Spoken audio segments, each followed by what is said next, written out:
జనవరి 1 నుండి హోండా కార్ల ధరలు పెరగనున్నాయి. వెంటనే మీకు ఇష్టమైన హోండా కార్ని బుక్ చేసుకుని 1,00,000 వరకు ఆదా పొందండి. Welcome to Suman TV. Telangana CM Revanth Reddy 2 రోజుల క్రితం సంచలనమైన వ్యాఖ్యలు చేశారు. ఆ వ్యాఖ్యలు ఏంటి అంటే మళ్ళీ గెలుస్తామని, తెలంగాణలో మళ్ళీ అధికారంలోకి వస్తామని చెప్పేసి బీఆర్ఎస్ అధినేత కేసీఆర్ 22 ల్యాండ్ క్రూయిజర్ కార్లను కొనుగోలు చేసి వాటికి బుల్లెట్ ప్రూఫ్ చేయించి రెడీగా ఉంచారని, విజయవాడలో వాటిని దాచిపెట్టారని చెప్పేసి ఒక సంచలనమైన వ్యాఖ్యలు చేశారు.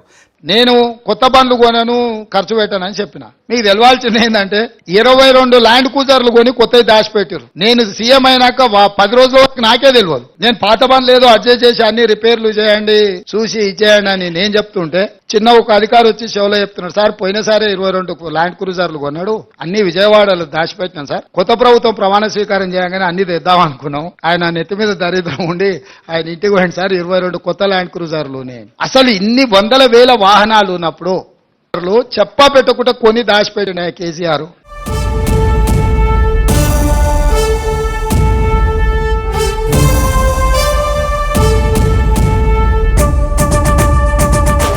తెలంగాణలో అప్పులు పెరిగాయని ఇప్పటికే కాంగ్రెస్ పార్టీ శ్వేతపత్రం విడుదల చేసింది. ఆస్తుల్ని సృష్టించామని చెప్పేసి బీఆర్ఎస్ శ్వేతపత్రాన్ని విడుదల చేసింది. ఈ నేపథ్యంలో తాజాగా జరిగిన ప్రెస్ మీట్లో ముఖ్యమంత్రి రేవంత్ రెడ్డి 22 ల్యాండ్ క్రూయిజర్ల అంశాన్ని తెరపైకి తెచ్చారు. ఇప్పుడు మీరు స్క్రీన్ మీద చూస్తున్నారు, ఇవి విజయవాడలోని త్రిహేణి ఇంజనీరింగ్ వర్క్స్లో ఉన్న 22 ల్యాండ్ క్రూయిజర్లు. వైట్ కలర్లో ఉన్న ఈ కార్లనే.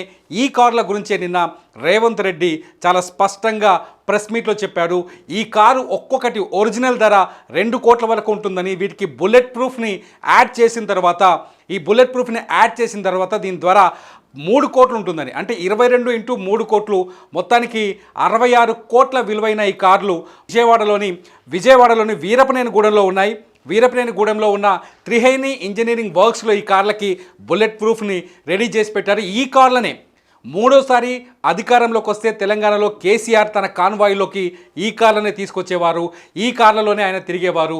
ఈ కార్ల గురించే నిన్న రేవంత్ రెడ్డి, తెలంగాణ ప్రస్తుత సీఎం రేవంత్ రెడ్డి ఈ కార్ల గురించే చెప్పారు. తను చెప్పారు చాలా స్పష్టంగా, ఖర్చులు తగ్గించుకోవడం కోసం తన కాన్వాయ్ని మార్చొద్దని, కొత్త కాన్వాయ్ తీసుకురావద్దని, ఉన్న కార్లనే రిపేర్ చేయించాలని అధికారులను ఆదేశించామని, ఆ కొత్త ఖర్చులు పెట్టొద్దని తాను అధికారులకు సూచించానని రేవంత్ రెడ్డి చెప్పారు. కాకపోతే ఒక అధికారి తన దగ్గరకు వచ్చి తన చెవిలో చాలా స్పష్టంగా చెప్పాడని, వచ్చే ఎన్నికల్లో తాను గెలుస్తానని నమ్మకంతో బీఆర్ఎస్ అధినేత కేసీఆర్ 22 ల్యాండ్ క్రూయిజర్లను తయారు చేయించారని చెప్పారు. రేవంత్ రెడ్డి చెప్పిన ఆ ల్యాండ్ క్రూయిజర్లు ఇప్పుడు మీరు తెర మీద చూస్తున్నారు. ఈ ల్యాండ్ క్రూయిజర్స్ని దాదాపు ఒక్కొక్క కారుకి 3 కోట్లు ఖర్చు చేసి రెడీ చేశారు. ఈ 22 కార్లు నిజానికి బీఆర్ఎస్ అధికారంలోకి వచ్చినుంటే అధికారులు చెప్పిన మాటల ప్రకారం, రేవంత్ రెడ్డి చెప్పిన మాటల ప్రకారం ఈ కార్లు ఈ పాటికే హైదరాబాద్కి చేరుకుండాలి, కానీ ఇప్పటివరకు చేరుకోలేదు. దాదాపు 2 నెలల క్రితం నుంచి, గడిచిన 2 నెలలు, ఇది ఎప్పుడో కొనుగోలు చేయలేదు ఈ కార్లని, 2 నెలల క్రితం నుంచే కార్లని కొనుగోలు చేస్తున్నారు. ఒక్కొక్క కారు విడతల వారిగా ఈ కార్లని విజయవాడలోని వీరపనేనిగూడెంకి తీసుకొచ్చి అక్కడ త్రిహేణి ఇంజనీరింగ్ వర్క్స్లో వాటికి బుల్లెట్ ప్రూఫ్ చేయించారు.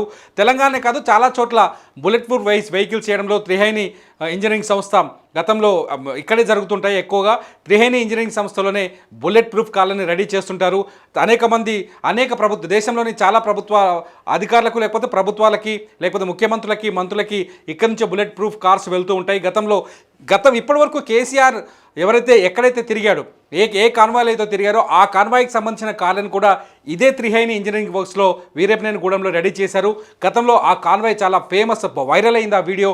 ఇప్పుడు మళ్ళీ అదే త్రిహేణి ఇంజనీరింగ్ వర్క్స్లో కేసీఆర్ కొత్త కాన్వాయ్ రెడీ అయింది. అది కేసీఆర్ కోసం తయారు చేశారు. దాదాపు 22 కార్లు. ఇవి 22 కార్లని ఈ పాటికే ఇవి బయటకు వచ్చేవి, కానీ ప్రభుత్వం మారింది. తెలంగాణలో కాంగ్రెస్ ప్రభుత్వం వచ్చింది, రేవంత్ రెడ్డి ముఖ్యమంత్రి అయ్యారు. రేవంత్ రెడ్డి కొత్త కార్లను కొనుగోలు చేయడానికి విముఖత చూపించారు. ఆయన కాన్వాయ్ వద్దనుకున్నారు, పాత కార్లను రిపేర్ చేయించాలనుకున్నారు. కానీ ఆలోపే ఈ 22 కార్లు తెరపైకి వచ్చాయి. ఈ 22 కార్ల గురించే 2 రోజులుగా తెలంగాణలో సెన్సేషనల్ చర్చ జరుగుతోంది. రాష్ట్రం దాదాపు 6,50,000 కోట్లకు పైగా అప్పులో ఇరుక్కుపోయిందని, రాష్ట్ర ఆర్థిక పరిస్థితి దిగజారిపోయిందని చెప్పేసి కాంగ్రెస్ ప్రభుత్వం మొదటి నుంచి చెప్పుకుంటూ వస్తోంది. శ్వేతపత్రాన్ని విడుదల చేసింది అసెంబ్లీ సమావేశాల్లో. కాకపోతే బీఆర్ఎస్ తాము ఆస్తును సృష్టించామని చెప్పుకొచ్చింది. అయితే బీఆర్ఎస్ సృష్టించిన ఆస్తులు ఇవేనా? ఈ 22 లగ్జరీ కార్లేనా? ఇటువంటి వాటికి ఖర్చు చేశారా కేసీఆర్ అనే చర్చ మొదలైంది. ఈ నేపథ్యంలో ఈ కార్ల వీడియో బయటకు రావడం ఇప్పుడు సంచలనంగా మారింది.